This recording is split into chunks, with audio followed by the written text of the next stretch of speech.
company might accept my challenge to a debate in order that people could see and hear from both sides at the same time and answer any questions that the workers might have.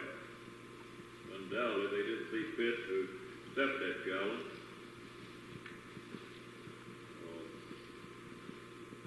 I would like to apologize to some of you for the shock treatment that you went through a little bit earlier this afternoon. Kind of like a Saturday night horror story. I know what you went through because I had many elections in the J.P. Stevens plant. He hadn't changed his speech very much in the last 10 years. Like I said to you last Friday, he'll do everything he possibly can to get your minds off of higher wages and better working conditions, job security. Sometimes they post pictures all over the wall. I have seen them show movies with not J.P. Stevens, but other companies. Show little babies get shot in the head, stuff like that, made up of professional actors. At any rate, there's a couple of things I'd like to pass on to you. I received a letter dated November 15th in response to a letter that I sent to the company in regards to the meeting we had Friday, and also demanding equal time in any meeting that the company had before the election. And I have a response back from Bobby Powell. Says, "Dear Mr. McIver, as I have stated to you over the telephone, we are setting up arrangements for speeches by union representatives in accordance with the letter we received from you yesterday. Our plant will not be running on full schedule Saturday. Consequently, these arrangements are being made for Friday, as I have also informed you over the telephone. With regard to the last paragraph of your letter, if management does decide to make talks to the employees, that would be done on respective shift Monday of next week. Upon all the circumstances, we cannot agree that the union would be entitled to make further speeches on Monday or at any time after that prior to the election." Well, I received this kind of late in the afternoon on Friday. When I did, I immediately contacted the necessary people. We made some calls to Washington. And here's the letter I received dated November 18th. It's from Bobby Powell again. It says, "Dear Mr. McIver, we have received notification of the ruling of the Labor Board authorities in Washington that if we speak to the employees at this plant tomorrow, Monday, then we must allow a representative of the union to come into the plant after that and make a further round of speaking in the union's behalf. We believe that ruling is not legally justified in any way, and we have filed a detailed protest with regard to it in Washington." And there's a couple other paragraphs spelling out the time, suggested time. And I did talk to Mr. Crow, his name's Crow, isn't it? Vice President, over the phone last night about the arrangements. So I'm here, fellas, and I told you that I hope to see you again. And I would reiterate that I'm not here because the company wants me to be here. I just read from their letter, but I'm here because the federal government forced them to let me in here. Now, this should prove to the workers at least one thing that some people may have in the back of their mind, that J.P. Stevens is not larger than the federal government. they violated the law to the extent that they're not going to tolerate any further violation. Now, let me just talk a little bit about what I think that he probably talked to you fellows about. Of course, it all goes back to the theory that I told you to expect last Friday. He was trying to scare you to death. I put fear of God into you. And they do it by making ambiguous statements. And they pick out every bad instance that's ever occurred anywhere and try to tell you about it.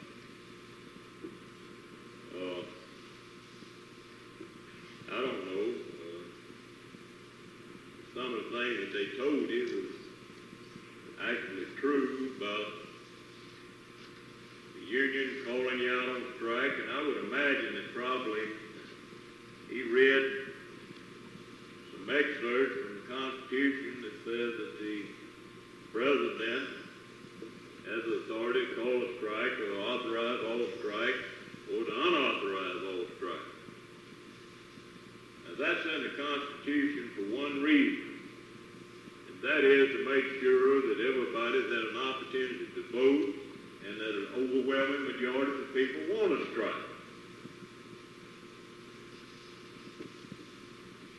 So you see how they twist and they turn things around.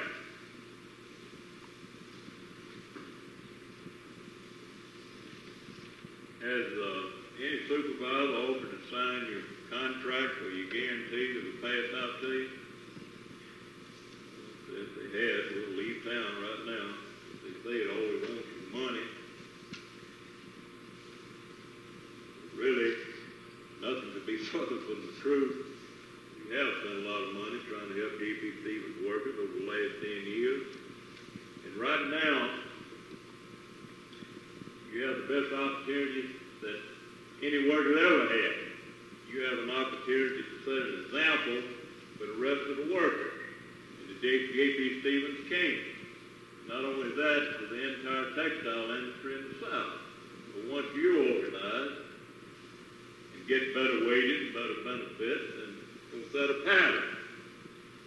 We had an election the same time that yours is going on, the same day down in Waldenburg, South Carolina.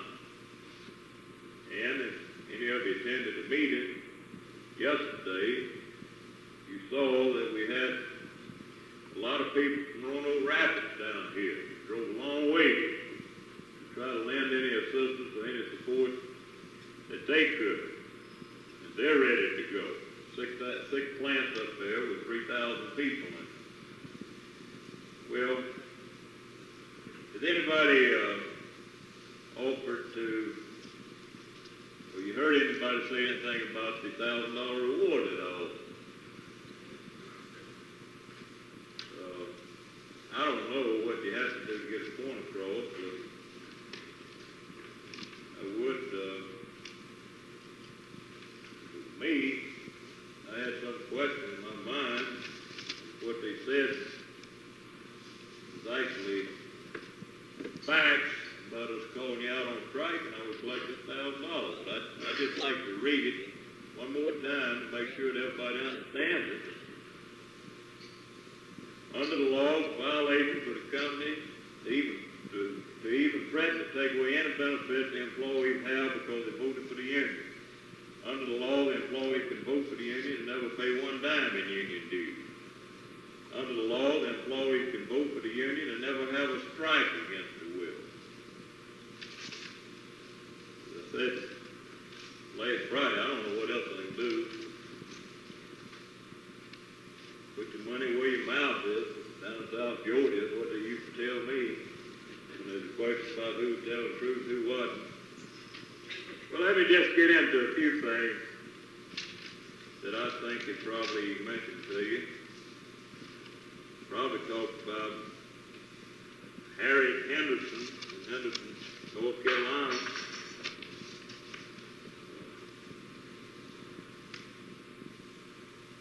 Onita knitted. I don't know, they mentioned Chatham Blanket, Elkin, North Carolina. Tennessee,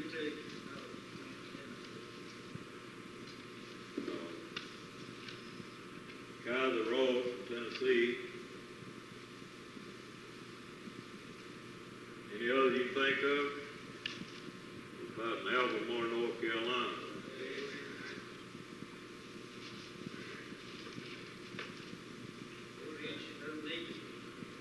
Oneida knitting in Andrews, South Carolina. Well, let me just tell you a little bit, fellas. The Harry Henderson strike in Henderson, North Carolina, a little over 15 years old. I believe 1958.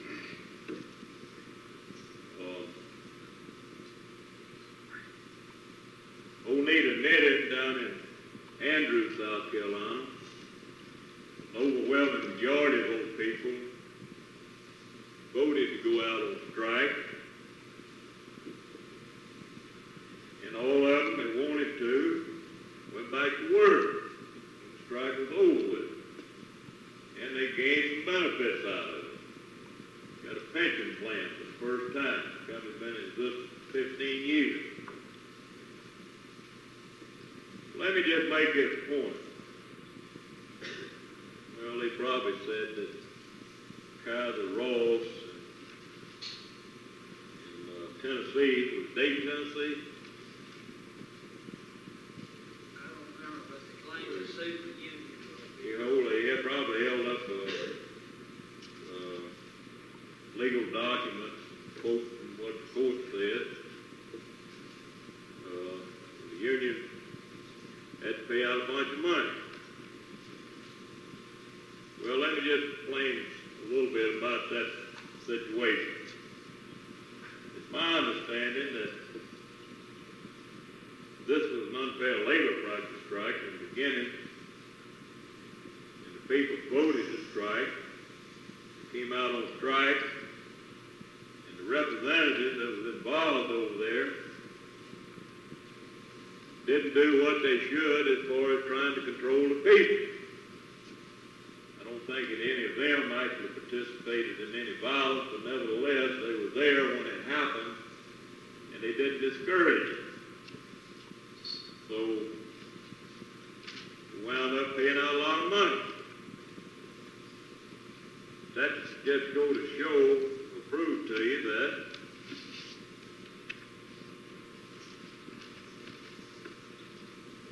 you do have in right-to-work states what they call a right-to-work law, and anybody that interferes with that right, then you've got a recourse to do something about it. Let me just say this. They're talking about one court decision when they've been found guilty 11 times by these circuit courts. Not only that, just a few weeks ago, personnel manager, ex-personnel manager, and plant safety engineer was indicted for bugging, wiretapping, over here in Wallace, South Carolina. What I'm trying to say to you is simple as this, that individuals are individuals. And sure, maybe the textile workers made some mistakes in the staff that they've hired, but I'm sure that J.P. Stevens has made a heck of a lot of mistakes in the people that they hired.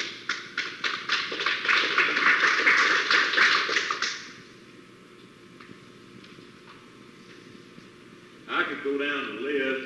I've got a list of the decisions here, but I don't think it's really necessary. I think most of you here are aware of it. We had all kind of rumors going to other meetings. One of the fellows said that James Bybee had to pay back that money at $20,000. Let me make sure I got the correct figures.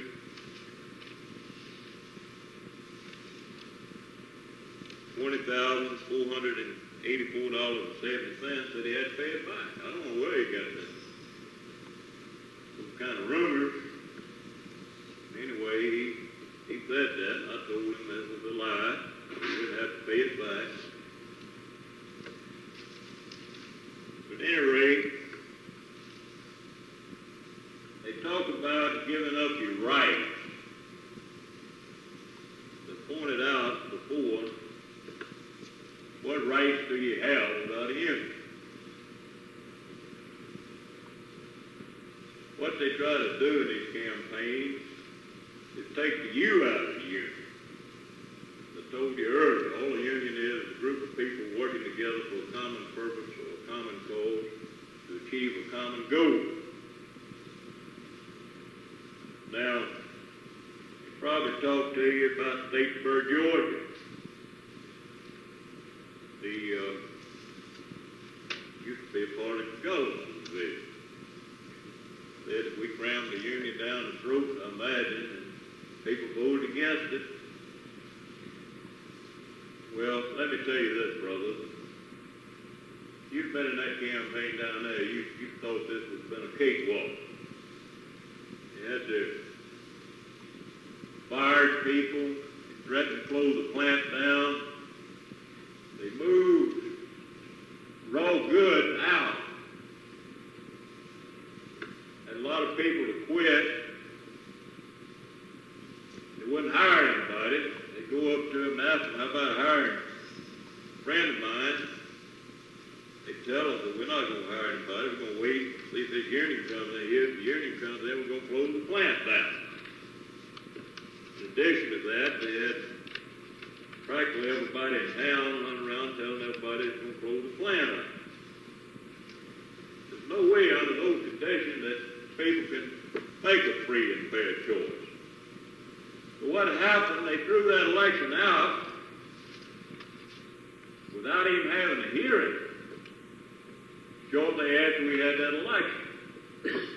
And I held meetings with those people to find out with them, had 2 meetings. If they wanted to go through another election or what they wanted to do. And they told me if there's any way legally possible to get the union in without having to go through what they've been through before, then they wanted to do it. So we filed the necessary charges.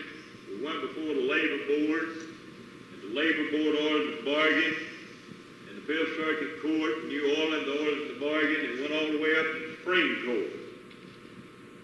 But now, they're happy that they've got a union down there. And I understand, as a matter of fact, they're well over 90% strong. We haven't asked anybody to pay any union dues, and we won't until we get a contract that they've helped negotiate and they voted on and approved. But let me just tell you about a few of the things that they have gained. Back in 1969, because the union was in the picture, I was involved myself. All of them were on production. The more yarn they produced, the more money they made. They put them all on production during the campaign. Most all of them. Not everybody, but most of them.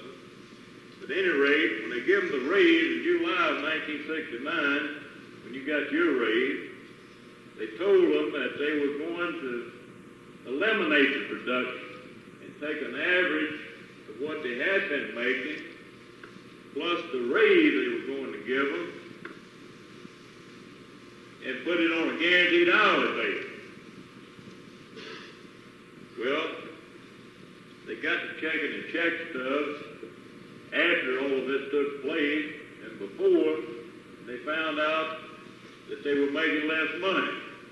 So they contacted me, and I put the necessary machinery in motion and collected $72,122.34 for 144 people.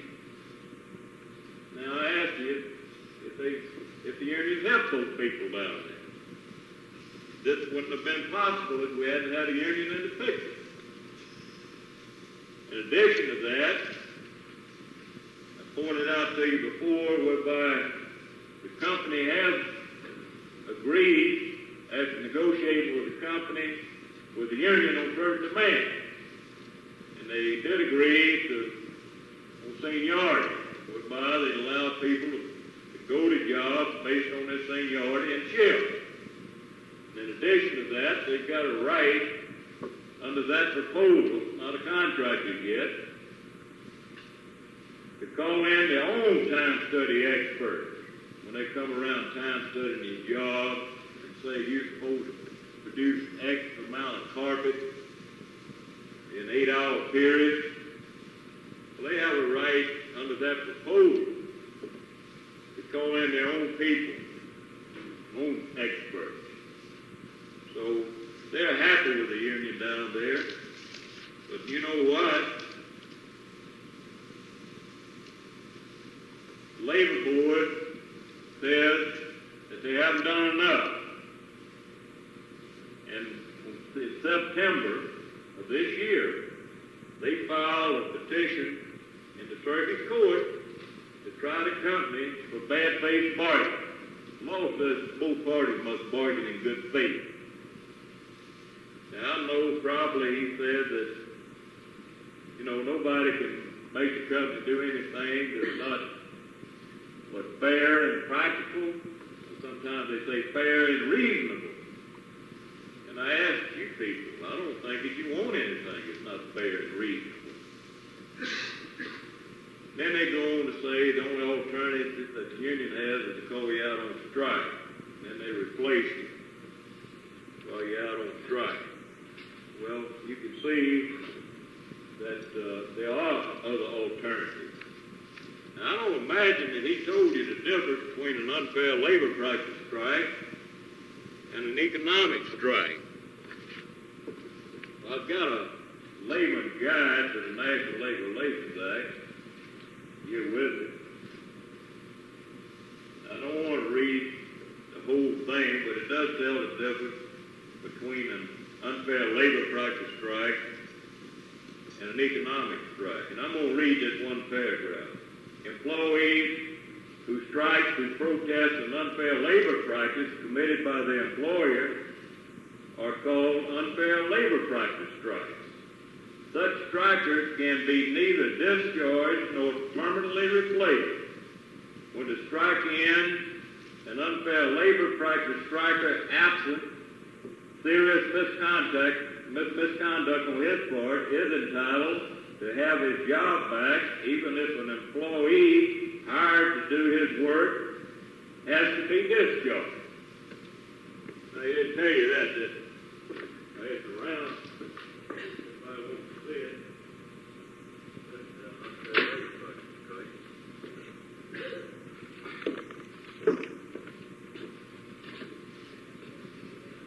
Let me make one other point. If all the company could come up with is the situation that they have, and we go back 15 years, as I told you, the Textile Workers Union has contracts with over 1,000 plants in the United States and Canada. So if that's all the dirt they dig out of the bottom of the barrel, then I think it's not that bad a record. It's not near as much dirt as what they do. We don't have any women here tonight, but I wish that some of you would give them the message that under the Civil Rights Act, Title VII, covers more than, just race, creed, religion. Also covers women. Age. But under this act, if a lady is out on maternity leave, she's entitled to the same benefits as somebody else out on a sick leave. I'm going to read it to you. Written and unwritten unemployment policies and practices involving matters such as the commencement and duration of leave, the availability of extensions, the accrual of seniority and other benefits and privileges, reinstatement and payment under any health or temporary disability insurance or sick plan, formal or informal, shall be applied to disability due to pregnancy or childbirth on the same terms and conditions as they are applied to other temporary disabilities, which simply means that if a lady is out off of work on maternity leave to have a baby, then she's entitled to receive that $36 a week, and it would appear to me that if the company should know about this law, and they should pay these people. I don't believe that they're doing it, so you might pass that on to some of the ladies.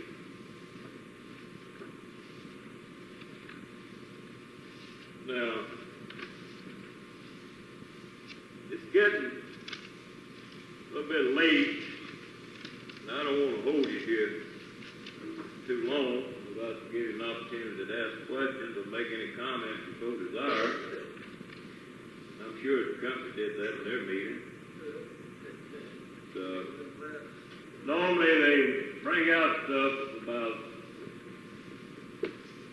some poor little lady that went to church on Sunday one time, and she got fined for going to church instead of going to the union meeting. Always good. And they talk about sometimes that the union fine people for working overtime, working too hard, things of this nature. Fellow, let me ask you this. If we have a right to work state, if we can't even force you to pay union dues, much less collect the fine. And I don't know if anybody in North Carolina that's been fined by a union. Maybe they have. I don't know about it. We can't force you to pay union dues. How in the world are they going to collect the fine? So that's what they say, fine, dues, and assessment. At any rate, I said to the people at the other meeting that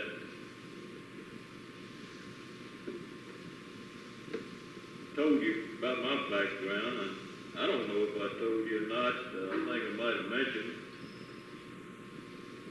but my wife was raised in a mill village.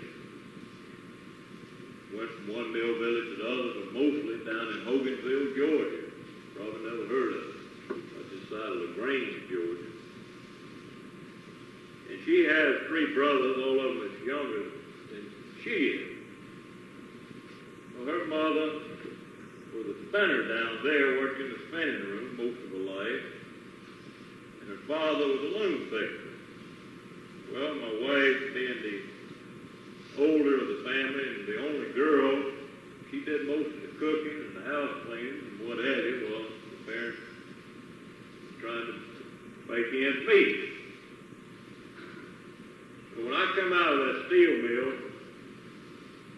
in 1963, and they assigned me to assist on the J.P. Stevens campaign, I welcomed it.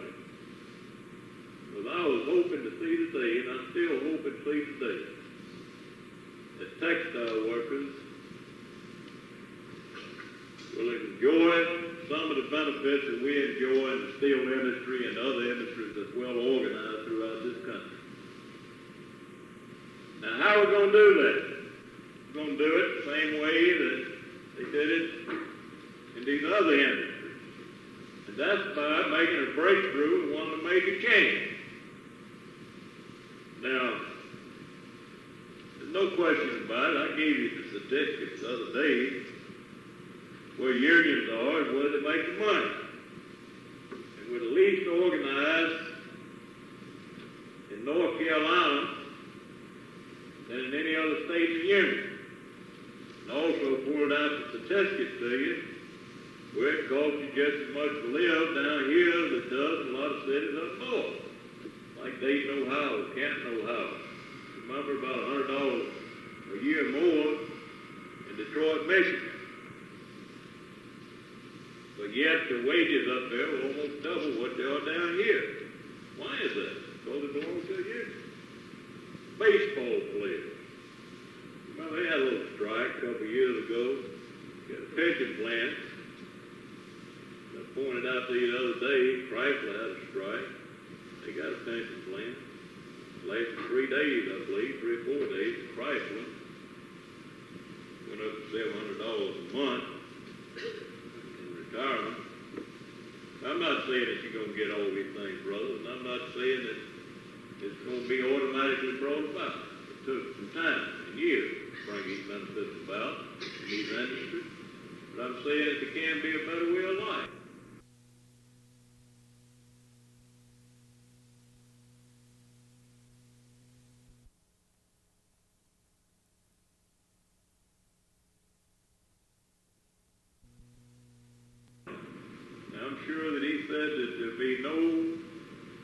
immediate or automatic gains by voting for the union. Well, I say it is wrong. For the first time, even before you get a contract, you'll have a legal right to elect your committee to go in and have a problem. If you've got a problem you can't straighten out for yourself, then you would contact the committee that you've elected, and they'd go out and see the boss, and they'd sit down and start talking about your problem. But they have to consult with the union about any job changes, wages, anything pertaining to your working condition, even prior to getting a contract. So you do have some gains immediately. For the first time you have a legal right to sit down and bargain with the employer over your wages and working conditions. Now there's just a couple other points that I want to make. I've got right here a leaflet that I used in a steelworker campaign not too long ago. But the steel workers have agreed with the basic steel industry that there would not be a strike next year. The contract expires next year in the basic steel industry.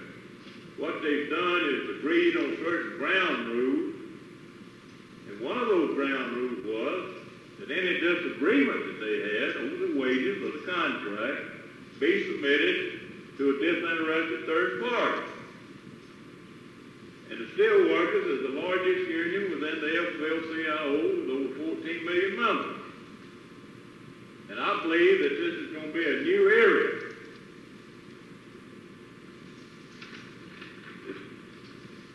We don't like strikes no more than anybody else. You know, on the one hand, they say that the union call you out on strike, and on the other hand, all they want you to do is money.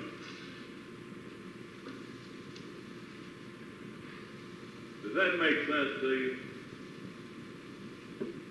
You're out on strike. I don't know of any union that collects dues money while you're out on strike. As a matter of fact, they pay you strike benefits. They take money out of the trade, and they do have a strike and defense fund. Textile workers union, and most other unions do. So they're not gaining anything by calling you out on strike. And again, I would say that they're insulting your intelligence when they get up and tell you that 10 or 12 people, tell you how it works, usually the way they say it. Let me tell you how it works. 10 or 12 people go to a union meeting, they vote to strike, and everybody goes out on strike. Just think a little bit, brother.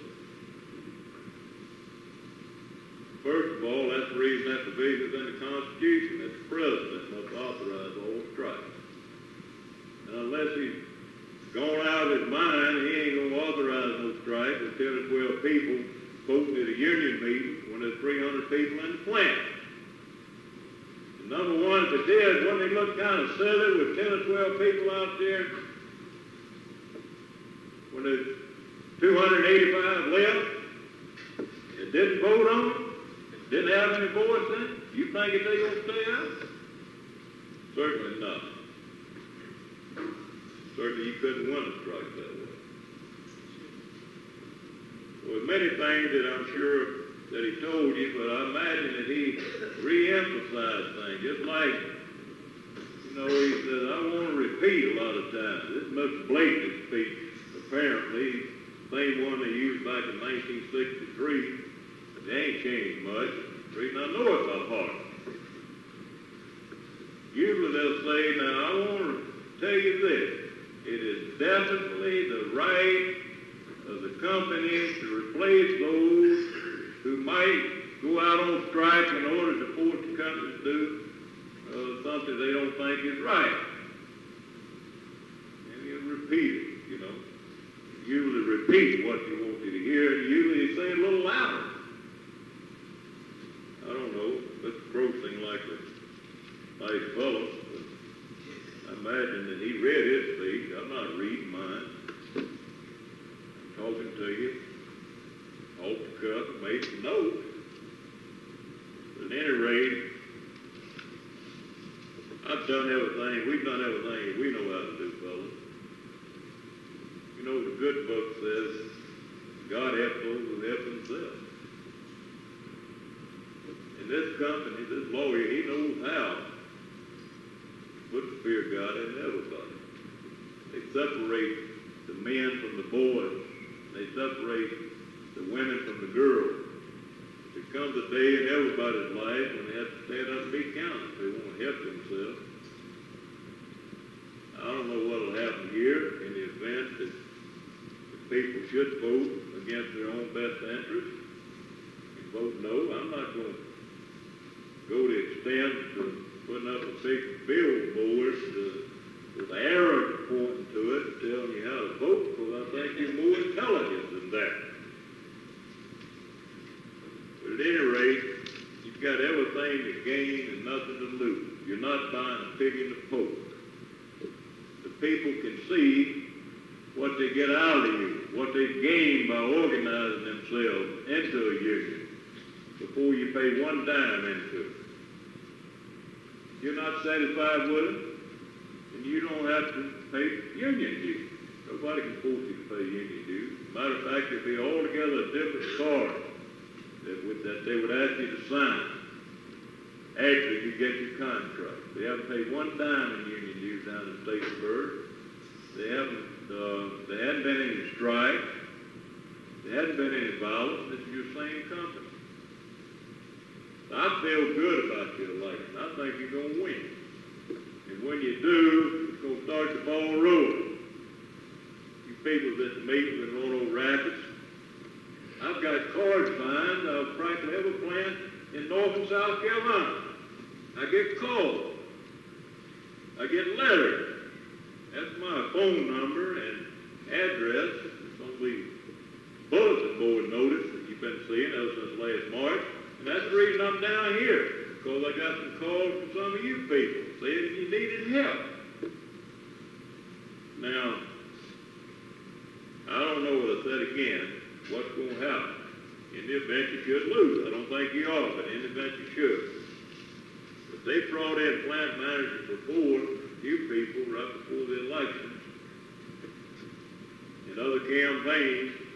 When those campaigns was over with, those people left and went back to being normal.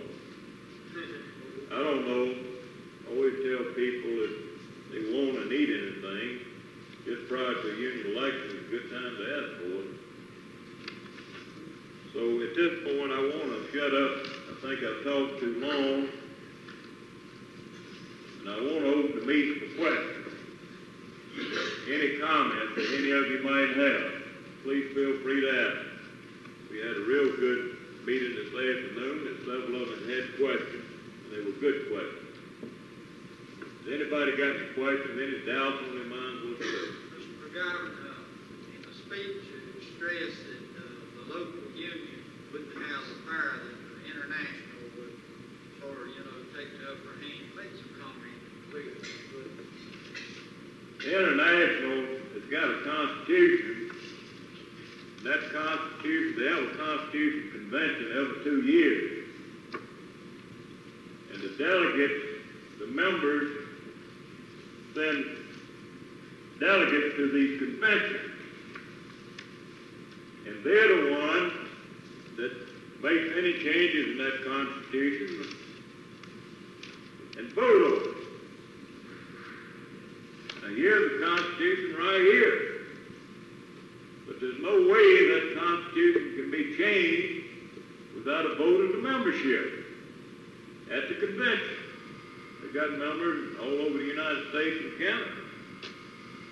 So as far as the international dominating the local union, I know of a lot of times the international officers would propose certain things and the delegates would vote it down. I don't know if that's what you're talking about, but I've got it right here. If anybody likes to see it, I'll pass it around. But I imagine did he make some comments about if something happened to the local union that all properties and what have you, it goes back to the international union. Well, what happens if a local union is terminated or something? They don't have the buildings, they got a building, got to go somewhere. They ain't no more local union.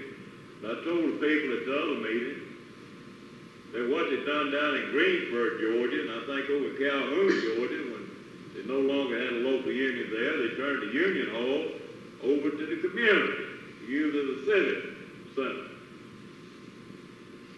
So, Boy Scouts, what have you, have meetings and things of that nature.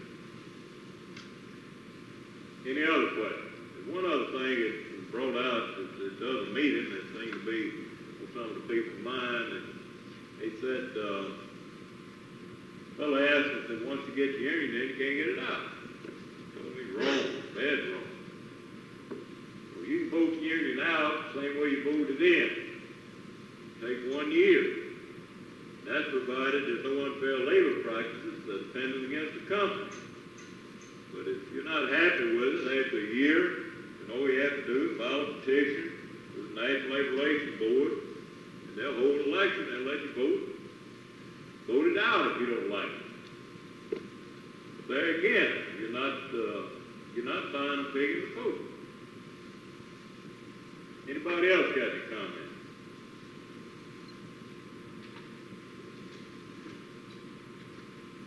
Anything at all on your mind? Any questions at all? Please feel free to ask them. Well, what time is it? Union time. Union I time. didn't hear them brothers in the back, and I'm hard to hear. What time is it? Union time. I still ain't heard those brothers in the back. What time is it? Union time. Still one back there asleep. What time is it, brother? Union time. You got something that's bothering you? Anything at all? If anything at all that's bothering you, brother, that's the reason I'm opening up the meeting. I'm trying to be just as honest as I possibly can with you. Please feel free, or any of you, to ask any questions you might have. I got one thing I'd like to ask about, which I'd like for you to explain. Most of it's the amount of the union dues and where it goes to. Since the union wants all of our money, it's supposedly. Well, once you get a contract, the union dues is $6.50 a month, or either $1.62 a week. Now, half of that dues money stays with you people here in Aberdeen, $3.25. And I believe it's something like 50 cents goes into the strike and defense fund, and the other money goes to hire attorneys in case you need legal assistance. They got experts on pensions, experts on insurance, and what have you. And a good portion of it is used to help organize other workers. Now, just one other point I want to make. I never have received the first dime out of the Textile Workers Union of America. I'm paid by the steel workers. And you've got a lot more support than just the Textile Workers Union of America. I'm coordinator of the Industrial Union Department. You probably don't know what that means. But in the AFL-CIO, which has 14 million members, they merged back in 1955. They set up what was called the Industrial Union Department, the AFL-CIO. Prior to that, it was the CIO and the AFL. The CIO unions represented manufacturers, and the AFL basically was building trade, carpenters, painters, and what have you. But they decided to unite together and they could do a better job, and they have done a better job. But in our department, we have about 60 unions that's affiliated with us, and almost 7 million members. So we're in this thing with the textile workers to try to help you people. Has anybody else got any questions?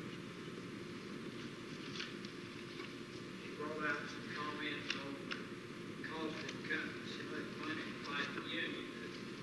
I got the impression that we wouldn't get no retirement. I mean, no profit share. Well, let me just say this, maybe I didn't touch on that. And I understand there was a question raised before that company made a statement that, they had to pay off this lawsuit, and there wouldn't be any money in profit share. Talking about bugging, lawsuits that the union filed against them, and then some of the employees over in Wallace, South Carolina, you know, a little Watergate over there. You read about it. They said, put on their notices on the bulletin board and said to the press that the company didn't have anything to do with that. Now they're saying they have to pay the lawsuit off, that they won't have any money for profit share. Well, they're talking more and more. You know, in the beginning, they said they didn't have anything to do with it, even though the personnel director was involved and the plant safety engineer was involved. I don't guess they considered them part of the company. But anyway, they were indicted a few weeks ago by the grand jury in Columbia, South Carolina for bugging the telephone over there. Well, now they're talking like they might have to pay some money off. Well, let me say this, brothers. In the event that lawsuit is won, or any portion of it is won, we'll let them pay it back on the weekly installment plan. And you know what that is. We certainly don't want to do anything to hurt that profit share. So, brother, it's been hurt a whole lot. They haven't put anything in there for over 4 years now. Now they're coming up with this excuse. Let's get the union in there so we can throw the profit sharing out the window and negotiate with the company for a decent pension plan. How about that? Let me just leave you with this thought, fellas. A working person's life is valuable. Every time the clock ticks, there goes a second of that life. When he sells the hours of his life to make a profit for someone else, he is entitled to all he can get for those precious hours. As the Bible says, the labor is worthy of his heart. Humanity being what it is to the advantage of the fellow who employs others to get a maximum of work out of his employees while paying a minimum of wages. He will buy his worker's life as cheaply as possible. To protect himself, the worker tries to get as much as possible for his labor. By himself, this is difficult. With employers organized, they do have their own union. When I say that, the Chamber of Commerce, National Association of Manufacturers, textile manufacturers, what have you. He can be broken like a stick, but breaking a bundle of sticks is difficult. Unionism has brought about better working conditions, more leisure for the worker to enjoy his life, reasonable pay, more job security, vacation, pensions, and other benefits. Well-paid, organized labor is good for business in any town or city. The more the worker earns, the more he has to spend on his needs. The more he has to spend, the better for the merchant, the farmer, and everyone else. I'd like to leave you with that thought. I'd like you to think about that a little bit. I don't know where Bobby is. At what time did I get started? Said they used 57 minutes. I started about 3 minutes later. Has anybody else got any questions on it?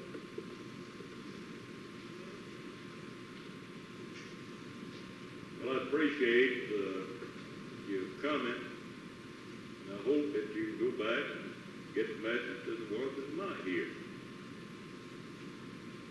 Do everything you can between now and Wednesday.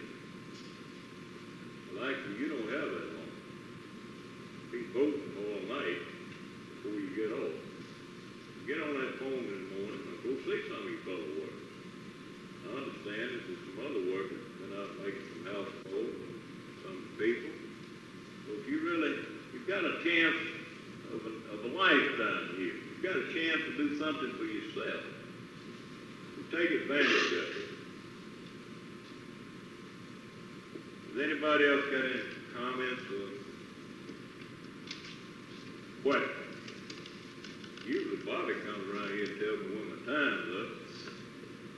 Anybody ask the boss man for a yes or no answer about plant closing? You know that plant clothing that don't have a union outnumber the ones that do have a union by a big, big majority. Just last week, they announced they're closing up 2 Kaiser Roll plants down here in South Carolina.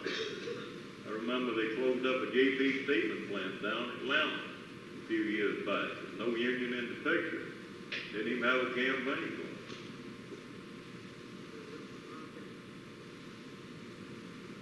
Anybody else got any comments or questions? I got one comment. Today at 10 o'clock, UAW just signed a new contract with General Motors to come pitch the plant. Well, it all started with a 3-day strike with Chrysler. Now Ford Motor Company has signed up, and now General Motors. So that ends the strike as far as the UAW no strike. And all told, it was 3 days almost there with Chrysler Corporation. Any other comments, brother? All right, what time is it? Union time!